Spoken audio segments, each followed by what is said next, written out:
하나님에 대해 생각할 때 우리 인간과 근본적으로 다른 점은 뭘까? 혹시 이런 고민 해보신 적 있으세요?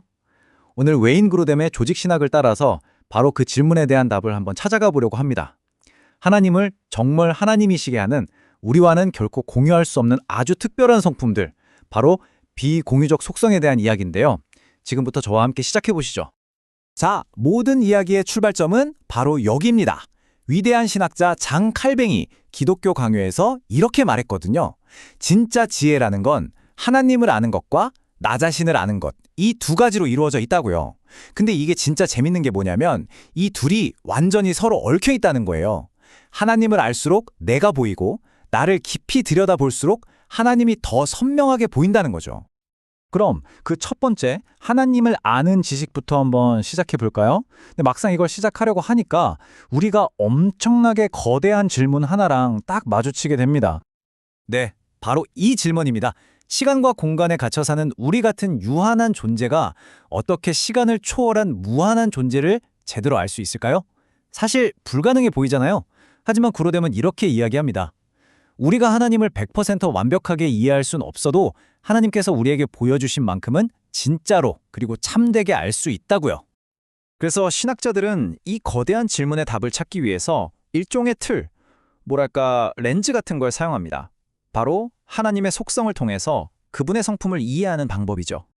이 속성이라는 말이 좀 어렵게 들릴 수 있는데 쉽게 말해서 하나님의 성격이나 특징 같은 거예요. 우리가 친구를 걔는 참 친절해 이렇게 말하면서 이해하듯이 하나님의 본질적인 특성들을 통해서 그분이 도대체 어떤 분이신지를 이해하는 거죠. 그러니까 하나님의 속성을 알아간다는 건 곧 하나님 자신을 알아가는 것과 똑같은 말입니다.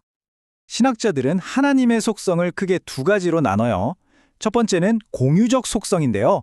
이건 사랑이나 지혜처럼 하나님께서 우리 인간에게도 조금씩 나눠주신 성품들을 말합니다. 하지만 두 번째, 그리고 오늘 우리가 집중해서 볼 게 바로 이 비공유적 속성입니다. 이건 말 그대로 오직 하나님 한 분만이 가지고 계신 그 누구와도 나눌 수 없는 아주 고유한 성품을 뜻해요. 다시 말해서요. 이 비공유적 속성이라는 건 하나님을 이 세상 그 어떤 존재와도 비교할 수 없게 만드는 그분만의 시그니처 같은 거라고 할 수 있습니다. 이걸 우리가 제대로 이해해야 할 때 비로소 하나님을 창조주로서 경배할 수 있게 되는 거죠. 자, 그럼 이제 본격적으로 오직 하나님만이 가지시는 그 놀라운 성품들 속으로 한번 들어가 보겠습니다. 그루뎀이 제시하는 핵심적인 속성 세 가지를 차례대로 살펴볼게요. 그 첫 번째는 바로 자존성입니다. 다른 말로는 독립성이라고도 하는데요.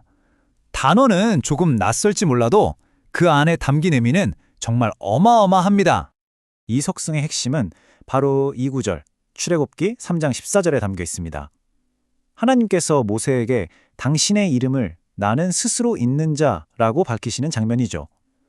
영어 성경을 보면 I am who I am으로 되어 있는데요. 이게 무슨 뜻이냐면 하나님은 다른 어떤 것에도 의존하지 않고 존재의 근원 자체가 바로 자기 자신이라는 뜻이에요. 핵심은 이겁니다.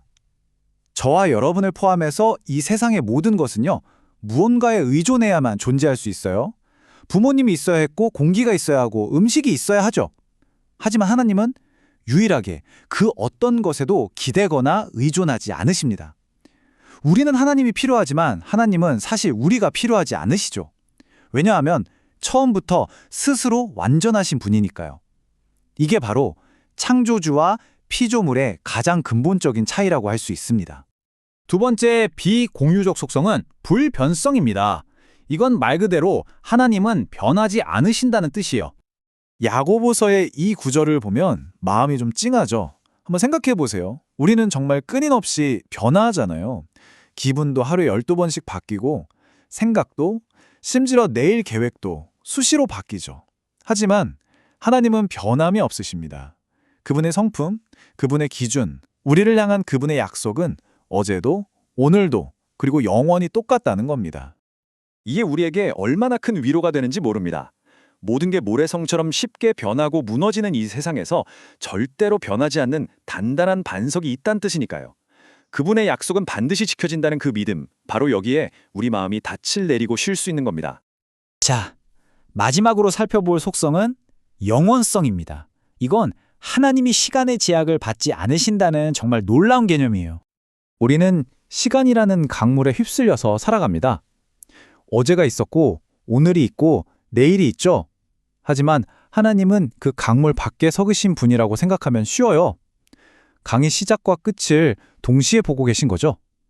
시편 기자의 고백처럼 그분에게는 시작도 끝도 없습니다. 왜냐하면 시간을 만드신 시간의 주인이시기 때문이죠.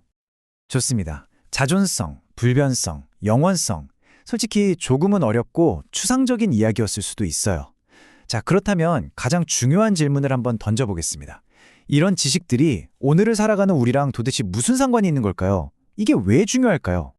그루뎀은 이 하나님의 비공유적 속성을 아는 것이 우리의 삶을 아주 구체적인 세 가지 방향으로 이끈다고 이야기합니다. 바로 겸손, 경배, 그리고 신뢰입니다. 한번 연결해 볼까요? 스스로 완전하신 하나님, 즉 그분의 자존성 앞에 서면 우리는 자신의 연약함을 인정하는 겸손을 배우게 됩니다. 그리고 그 절대적인 위대함 앞에서 우리는 그냥 자연스럽게 경배하게 되는 거죠. 마지막으로 결코 변하지 않으시고 불변성, 영원하심, 영원성, 그분의 약속을 붙들 때 우리는 비로소 이 세상이 흔들려도 같이 흔들리지 않는 신뢰를 가질 수 있게 되는 겁니다. 오늘 우리가 함께 참험한 하나님의 세 가지 얼굴 다시 한번 정리해보죠. 스스로 존재하시는 자존성, 결코 변하지 않는 불변성, 시간을 초월하시는 영원성. 이 세 가지가 바로 하나님을 이 세상 그 어떤 존재와도 다르게 만드는 그분만의 압도적인 특징이라고 할 수 있겠습니다. 이제 이 마지막 질문을 여러분 각자에게 남겨드립니다. 모든 것이 변하고 모든 것이 불확실한 이 세상 속에서 영원히 변치 않는 하나님을 안다는 사실이 지금 당신의 삶에 어떤 의미가 되어주고 있나요? 이 질문에 대한 답을 한번 천천히 찾아가는 시간이 되시기를 바랍니다.